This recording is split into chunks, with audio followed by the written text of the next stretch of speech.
하나님의 말씀은 신약성경 마태복음 28장 16절에서 20절 말씀입니다. 신약성경 52쪽. 11제자가 갈릴리에 가서 예수께서 지시하신 산에 이르러 예수를 배웁고 경배하나 아직도 의심하는 자들이 있더라. 예수께서 나와 말씀하여 이르시되 하늘과 땅의 모든 권세를 내게 주셨으니 그러므로 너희는 가서 모든 민족을 제자로 삼아 아버지와 아들과 성령의 이름으로 세례를 베풀고 내가 너희에게 분부한 모든 것을 가르쳐 지키게 하라. 볼지어다 내가 세상 끝날까지 너희와 항상 함께 있으리라 하시니라. 아멘. 하나님의 은혜 가운데 5월을 마무리합니다. 특별히 성령 강림절 이후에 첫 번째 맞이하는 주일은 삼위일체의 주일로 지키고 있습니다. 사랑하는 성도 여러분, 한 사람을 알기에 얼마나 어렵고 힘든 길인가. 여러분들이 살아가면서 만난 사람들을 한번 생각해 보십시오. 그 사람을 온전히 안다. 또 함께 살고 있는 가족들, 부부들, 자녀들을 생각해 보십시오. 온전히 내 마음 같다. 그렇게 말할 수 있는 사람이 몇이나 있겠습니까? 그렇기 때문에 우리가 뭔가를 안다라는 것은 정말 어렵고 힘든 일입니다. 특별히 신비의 존재, 불가의해한 존재, 전능하신 하나님을 안다라는 것은 사람으로서는 불가능한 일이기도 합니다. 그런데 그 하나님을 성경은 아버지와 아들과 성령으로 묘사하고 또한 계시하고 있습니다. 그럴 때 우리는 당혹감을 느끼지 않을 수가 없습니다. 왜냐하면 하나님은 삼위의 하나님으로 한 분 하나님이다, 일체다 이렇게 말을 하면 모든 사람들이 당황합니다. 그렇기 때문에 유대인들이나 아랍 사람들, 무슬림들은 하나님을 한 분으로 고백하는 것에 만족합니다. 그래서 알라는 유일하다, 야훼는 유일하다, 그렇게 유일신 사상으로 굳혀져서 지금까지 내려오고 있습니다. 그런데 기독교는 우리 주 예수 그리스도로 말미암아 구원을 얻었고 그 주님이 참 하나님이요 참 사람이라는 사실을 고백하고 또한 그 하나님의 존재를 사랑으로 또한 섭리하시는, 지도하시고 인도하시는 그 은혜 안에서 성령의 임하심을 우리에게 말씀해 주고 있습니다. 그렇기 때문에 창세기 1장 1절에서 2장 4절에 나오는 이 창조 사역, 그 창조 사역 속에서도 우리의 형상과 모양을 따라 사람을 짓자, 그러한 말씀을 계시하고 있습니다. 창조 사역 안에 하나님의 모습이 어떠했는가를 우리가 묵상해 볼 필요가 있다라는 것입니다. 단순하게 한 하나님이, 유일하신 하나님이 세상을 지으셨는가, 아니면 그 하나님의 손길 속에 하나님의 섭리 속에 하나님의 모습이 계시되어 있는지, 이러한 것들을 깊이 묵상할 필요가 있습니다. 그렇기 때문에 하나님은 신비이시고 그 신비는 우리에게 무엇을 말하는가? 사도 바울이 고린도후서 13장 13절을 통해서 축도를 합니다. 주 예수 그리스도의 은혜, 하나님의 사랑, 성령의 교통하심. 사도 바울은 율법학자입니다. 유일신 하나님을 고백했던 사람입니다. 그런데 그가 다메섹 가는 그 길에서 천상에 계신 주님의 음성을 듣고 말에서 떨어지죠. 그러한 경험을 통해서 그가 우리에게 공유하는 것이 바로 삼위일체의 하나님을 계시받고 또 우리에게 전해주고 있습니다. 오늘 본문 말씀 마태복음 28장 속에서도 아버지와 아들과 성령의 이름으로 세례를 주라. 이렇게 말씀을 합니다. 아버지와 아들과 성령의 이름. 그 이름이 곧 참 하나님 되심을 우리에게 들려주고 있습니다. 그렇기 때문에 삼위일체에 대하여 이야기하면 많은 사람들이 끝없이 고뇌하게 되고 그것을 이해할 수 없어서 몸부림치게 됩니다. 그러므로 삼위일체는 하나님의 존재 방식으로서 신비하다, 그렇게 정리할 수 있습니다. 우리의 상식과 지식, 이해의 수준, 이러한 것들로 하나님을 재단할 수가 없고 하나님의 하나님 되심을 인정하는 그러한 말씀에 순종하는 저와 여러분이 될 때 그 하나님의 사랑이 우리에게 요구하는 바를 깨달아 알게 합니다. 누구든지 혼자서 뭔가 할 수가 없죠. 독재하는 것은 좋지 않습니다. 그러므로 하나님이 우리에게 말씀해 주고 싶은 것은 뭘까? 서로 이해하고 소통하는 관계를 만들어라 하는 것이 하나님이 교회에 바라는, 세상에 바라는 말씀입니다. 그렇기 때문에 삼위일체적 사랑을 닮아야 합니다.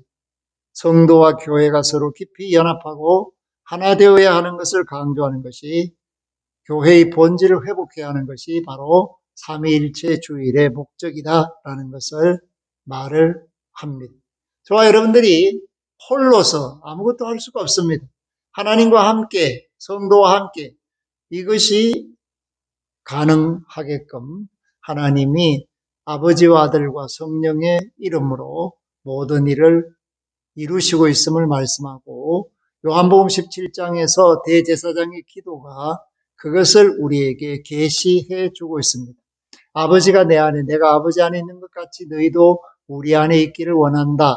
그 우리 안에 있을 수 있는 방법이 바로 성령의 교제, 성령의 교통, 성령의 하나되게 하심을 통하여 이루어지는 사랑임을, 연합임을 우리에게 말씀하십니다. 사랑하는 성도 여러분, 하나님의 창조 계획, 온 우주를 창조하시고 우리를 향한 구원의 계획, 그 계획을 전능하신 하나님이 선포하고 있습니다. 그러한 선포 속에 성자 예수님의 구원의 역사가 일어나게 됩니다.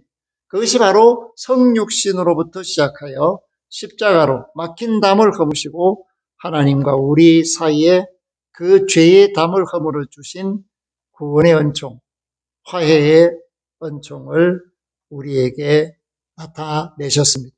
그러므로 우리는 그 십자가와 부활에 하나님의 영광이 들어있고 하나님의 계시의 완성으로서 구원이 이루어졌다라는 사실을 고백하게 됩니다.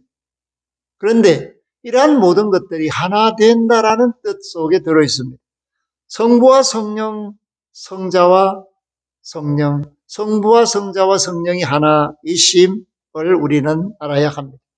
그와 같이 교회가 이 하나님의 형상을 닮아서 세워졌고 차별이 없어야 합니다. 갈등이 없어야 됩니다. 서로 용납하고 연합하는 모습을 보여주어야 합니다. 왜냐하면 하나님이 가장 싫어하는 것이 분열입니다. 갈등입니다. 오해입니다.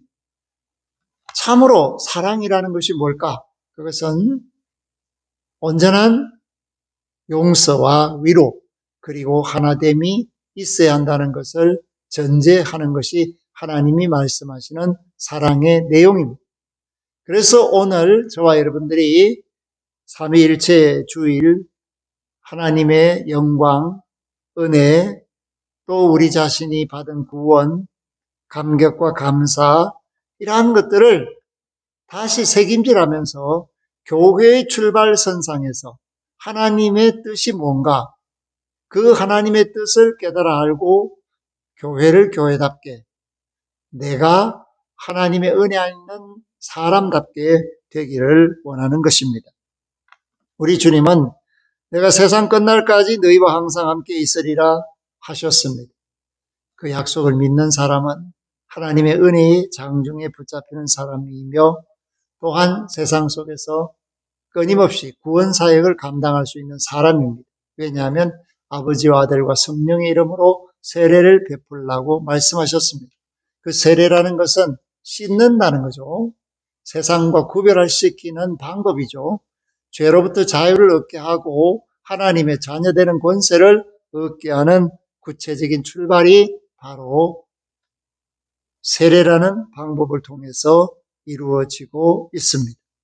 그렇기 때문에 오늘 지상명령, 우리 주 예수 그리스도께서 이 지상에 있는 성도들에게 부탁하신 이 부탁을 우리는 마음판에 새겨둘 필요가 있습니다. 사랑하는 성도 여러분, 16절에 보면 11 제자가 갈릴리에 가서 예수께서 지시하신 산에 이르렀다, 그렇게 말씀합니다. 지시하신 산이 팔복산인지 아니면 변화산인지 우리는 잘 알 수가 없습니다. 이것입니다, 답이. 잘 알 수 없는 것은 잘 알 수 없는 대로 두는 것입니다. 그런데 잘 알 수 없는 것을 마치 자신이 특별한 계시를 받아서 안다, 이것이다라고 말하는 사람이 하나님의 뜻을 저버리고 딴 길로 가는 사람들이며, 그러한 사람들을 우리는 이단이다, 그렇게 말을 합니다. 성경은 우리에게 말합니다. 예 아니면 아니요, 그것을 묻고 답하게 하십니다. 그러므로 이 11제자, 가롯 유다를 빼고 11제자가 갈릴리에 갔습니다. 왜냐하면 예수님께서 내가 먼저 갈릴리에 간다라고 말씀을 하시고 갈릴리에서 만나기를 원하셨습니다. 그래서 예수께서 지시하신 그 산에 이르게 되었습니다. 그러나 오늘 18절 말씀 이전에 우리는 제자들의 태도를 볼 수가 있습니다. 제자들은 예수님을 진심으로 인정하지 않고 있다는 것입니다. 부활의 영광에 자신들이 미심쩍어하는 모습을 보여주고 있고, 죽었다가 사람이 살아날 수 있나? 그런 의심을 하고 있습니다. 그렇기 때문에 예수를 배웠지만, 그리고 경배하고 있지만은 그들은 형식적이었고 아직도 의심하는 사람들이 있었다라는 것을 성경이 냉정하게 말해주고 있습니다. 11사람 중에서 몇 명이 믿고 몇 명이 의심했는지 알 수 없습니다. 그러나 분명한 것은 온전한 마음으로 순전하게 주님을 하나님으로 대하지는 않았다라는 것을 가르쳐 줍니다. 그랬을 때 예수님의 등급, 즉위, 그것을 우리에게 선포하는 음성을 들을 수 있습니다. 그것이 18절입니다. 예수께서 나와 말씀하여 이르시되 하늘과 땅의 모든 권세를 내게 주셨으니, 아멘. 하늘과 땅의 모든 권세를 아버지가 아들에게 위양하셨다라는 것을 알려주고 있습니다. 그럼에도 불구하고 아들로서 아버지를 섬기는 그 마음이 동일하다는 것을 말하고, 그것을 가능케 하는 성령께서 함께 동일한 하나님이라는 것을 말씀하기 위해서 우리에게 확실하게 지시하시는 것이 아버지와 아들과 성령의 이름으로라는 것입니다. 그것이 바로 하나님의 존재 양식이라는 사실을 말씀해 주고 있고, 우리는 그 양식 속에서 하나님의 일을 하는 믿음의 사람으로 서로 사랑하며 섬기며 나누는 하나님의 사람의 모습을 보여야 한다는 것을 이 말씀이 일깨워 주고 있습니다. 모든 민족을 제자로 삼기 위해서는 모든 사람을 이해하고 용납해야 합니다. 껴안아야 됩니다. 그리고 그들의 아픔을 덜어주고 상처를 치유할 수 있는 넉넉함이 있어야 합니다. 하나님이 바로 그런 분이십니다. 그래서 하나님은 위로의 하나님, 모든 위로의 하나님, 그리고 긍휼이 풍성하신 하나님이라고 고백을 하게 되고, 하나님 스스로가 나는 인자하다, 그렇게 말씀을 주십니다. 사랑하는 성도 여러분, 우리가 하나님을 믿고 사는 그 방법을 어떻게 해야 될까? 중구난방으로 할 필요가 없다는 것을 예수님이 명확하게 말씀합니다. 그것이 20절에 내가 너희에게 분부한 모든 것, 이것이 바로 예수님이 가르치시고 분부한 그것만 알면 하나님을 섬기는데 아무 지장이 없다라는 것을 알려주고 있고, 그 사실을, 그 가르침을 다른 사람들, 모든 족속에게 아버지, 아들과 성령의 이름으로 세례를 받은 사람들에게 가르쳐 지키게 하는 것, 그것이 바로 하나님을 섬기게 하는 방법이라는 것을 우리에게 들려주고 계십니다. 그렇기 때문에 오늘 저와 여러분들이 삼위일체에 대하여, 신비에 대하여, 하나님의 존재 양식에 대하여 믿음으로 나아가야 하는 것입니다. 그것을 나의 이성으로, 내 머리로 판단하려고 하면 내가 갈기갈이 찢겨져서 흔적 없이 사라지게 됩니다. 그러나 통째로 성경이 그렇게 말씀하신다. 그것을 믿을 때 나는 온전한 구원 백성으로 하나님의 아들, 딸로 세상을 살게 되는 것을 말씀합니다. 우리의 존재 이유와 선교적 방향성, 그리고 천상에 계신 하나님과 하나됨, 이러한 것들을 깨닫게 하시고 주께서 세상 끝날까지 항상 함께 있겠다라고 하시는 말씀도 우리를 보호하기 위해서 우리의 약함을 아시기 때문에 하신 말씀이라는 것을 저와 여러분들이 감사로 여기시기를 주의 이름으로 부탁하며 축복합니다. 아멘. 하나님 감사합니다. 오늘 우리에게 주신 말씀은 이해와 분석으로 알 수 없는 말씀이며 아버지와 아들과 성령의 이름 그 자체가 우리에게 전능하신 하나님으로, 구원의 하나님으로, 사랑의 하나님으로, 위로의 하나님으로 우리를 인도하시고 또 영원히 복을 받게 하시는 하나님으로 존재한다는 사실을 말씀합니다.